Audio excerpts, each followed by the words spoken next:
ভাই রিপন আইসা হ্যাঁ ভাই হেলমেট কর, সামনে গেলে তো পুলিশে ধরবে নি। আরে পাগলা ওসব টিআই ডিএসপি এসপি সব আমার পরিচিত। আসলে আরে কালকে একসাথে চা খাইলাম। এই গাড়ি ধরা তো দূরের কথা, এই গাড়ি দেখলে 100 দূরে যা খারাইবো, আর আমারে দেখলে স্যালুট দিব। নু দেশনি ভাই আমি তো না শুনলাম হেদিনকে বলে টিয়া তোমার খাড়া করে পাশায় বাইরে আছে। তোর কেন কইতেন না আজিল পোলা পান। কে আমার বন্ধু কইছে আবার ভিডিও কলে উঠে আছে।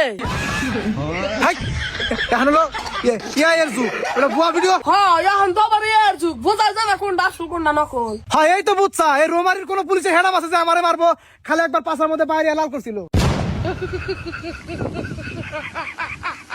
বুঝলাম না ভাই তোমার কথা। আরে পাগলা, এই জন্য আমি ছোট পোলাপানের সাথে কথা বলতে চাই না। তুই কি ভাবছ আমারে পাশা লাল করছিল? আরে না, আমার এক সহকর্মীর পাশা লাল করছিল, বুঝছ নাই? No no no no no. ও বুঝছি, তাড়াতাড়ি হদরি করে যাবো না। এই তো ব্রিলিয়ান্ট ছেলে, চলো চলো। খারাস না মরতে পারে, যা পারে যা। আল্লাহ রে